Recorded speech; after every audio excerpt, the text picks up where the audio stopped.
নমস্কার আমার প্রিয় বন্ধুরা, আশা করি আপনারা সকলে ভালো আছেন আর সুস্থ আছেন। বাসন্তীর রান্নাঘরে আপনাদের সবাইকে সুস্বাগত। আজকের রেসিপি সবথেকে সহজ উপায়ে তৈরি ভাপা পুলি পিঠে, দোকানের কেনা চালগুঁড়ি দিয়ে।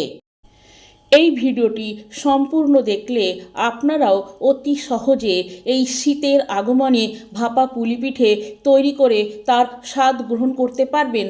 তাই এই ভিডিওটি সম্পূর্ণ দেখা আর আমার চ্যানেলটিকে সাবস্ক্রাইব করার অনুরোধ রইল, কারণ আমি যে নিত্য নতুন ভিডিও বানাবো তার নোটিফিকেশান সবার আগে আপনার কাছে যাবে। লাইক করবেন এবং কমেন্ট করবেন। আপনাদের মূল্যবান কমেন্ট আমাদেরকে নিত্য নতুন ভিডিও বানানোর উৎসাহ দেয়। সেদ্ধ পুলি পিঠে বানানোর জন্য যে উপকরণগুলো লাগবে সেইগুলি হলো 1 বাটি দোকানের কেনা চালের গুঁড়ো, 1 বাটি নারকেল কোড়া, হাফ বাটি চিনি। চালের গুঁড়িটাকে একটা বড় পাত্রে ঢেলে নিলাম। আমি সামান্য পরিমাণ করছি, আপনারা আপনাদের প্রয়োজন মতো বেশি অথবা কম করতে পারেন। স্বাদ অনুযায়ী নুন দিলাম। এই নুনটাকে ভালো করে চালের গুঁড়ির সাথে মিশিয়ে নিলাম। এখানে গরম জল টকবক করে ফুটছে, এই জলটা দিয়েই চালের গুঁড়িটা মাখানো হবে। এবার ফুটন্ত জল এই চালের গুঁড়িতে অল্প অল্প করে দিয়ে চামচে করে ভালো করে মেখে নেব। ফুটন্ত জলে হাত দিয়ে মাখতে যাবেন না, তাহলে ছ্যাঁকা লেগে যাবে। অল্প অল্প জল দিয়েই মাখবেন, বেশি করে একসঙ্গে জল দিবেন না, তাহলে পাতলা হয়ে যেতে পারে। ডোটা হবে ঠিক রুটির ডোয়ের মতো।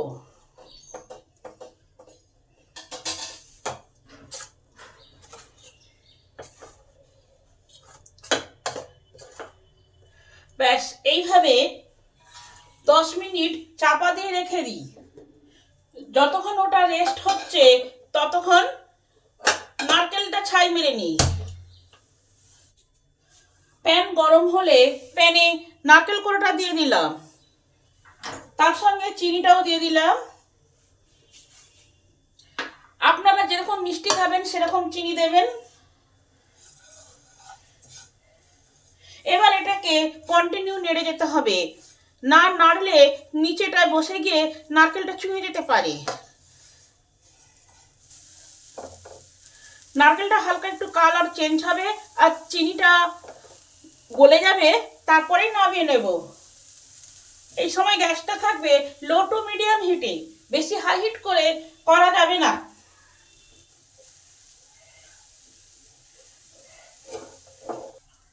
নারকেলের কালারও চেঞ্জ হয়ে গেছে আর চিনিটাও গলে গেছে। এই সময় গ্যাসটাকে অফ করে দিলাম।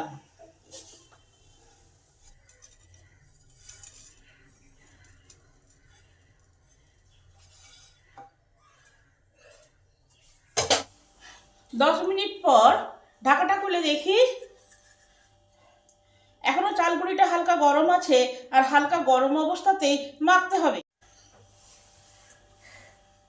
এবার এটাকে ভালো করে থেসে থেসে মসৃণ করে নিতে হবে। যত ভালো করে থাসা হবে পিঠেটা তত ভালো হবে।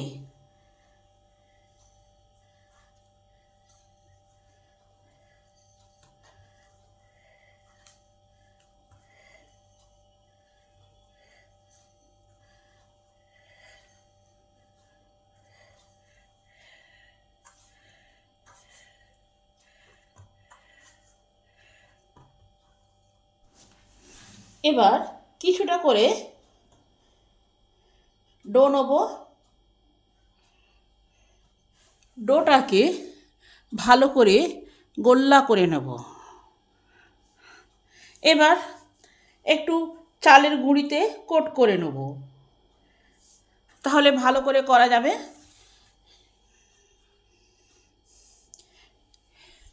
এবার ঠিক একটা বাটি করে নেব।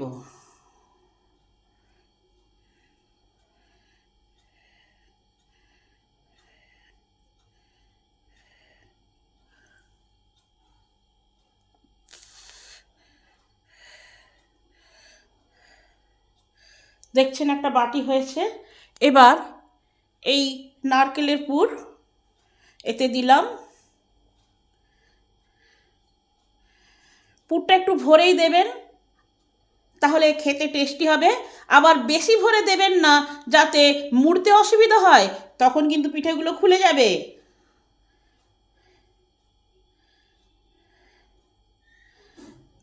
দুটো মুখ এইভাবে একসঙ্গে চেপে দেবেন, সিল হয়ে গেল, তাহলে আর পুর বেরিয়ে যাবে না। এবার একটু ডিজাইন করে দিবেন। আমার হাতের দিকে লক্ষ্য রাখুন, আমি যেভাবে করছি।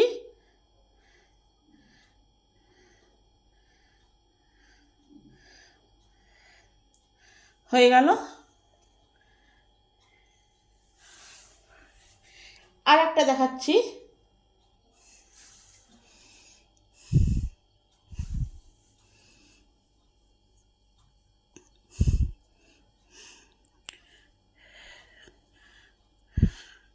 গোল্লা করে নিলাম। এবার চালের গুঁড়িতে একটু কোট করে নেব। এবার একটা বাটি করে নেব। আমি যেভাবে গড়ছি, হাতের দিকে লক্ষ্য রাখুন।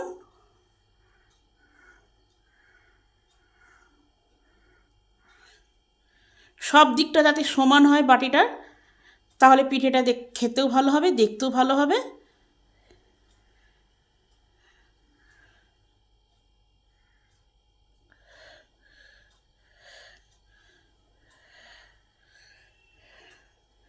এবার কিছুটা পুর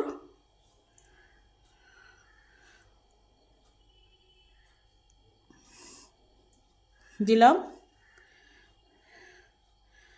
এবার দুটো মুখ একসঙ্গে করে ভালো করে চেপে দিলাম।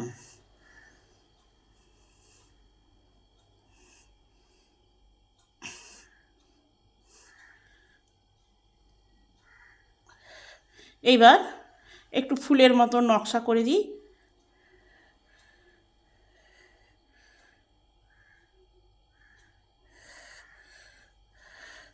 হয়ে গেল। এইভাবে সব পিঠেগুলো এক এক করে গড়ে নেব। পিঠেগুলো আমার এক এক করে মোড়া হয়ে গেছে।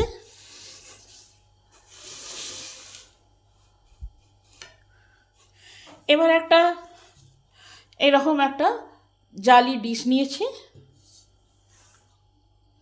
একটু এটা তেল ব্রাশ করে নেব, যাতে পিঠেগুলো চিটে না যায়, সেই জন্য।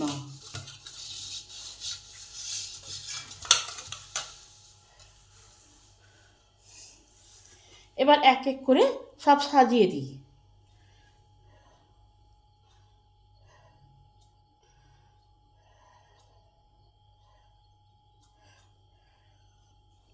একসঙ্গে সবগুলো ভাপিয়ে নেব। আসুন ভাপিয়ে নিই।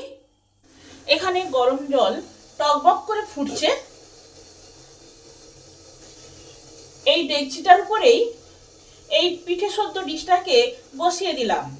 10 মিনিট আমি এটাকে ভাপাবো। 10 মিনিটের জন্য চাপা দিয়ে দিলাম। পিঠেগুলো ভাপা হোক, আর গ্যাসটা হাই হিটেই থাকবে। 10 মিনিট পর চাপাটা খুলে দেখি কি অবস্থা।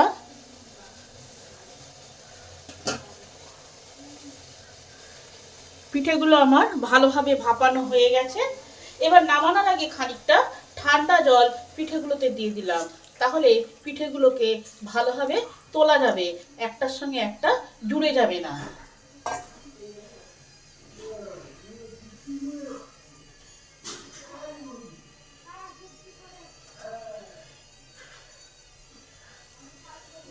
কত সুন্দর হয়েছে।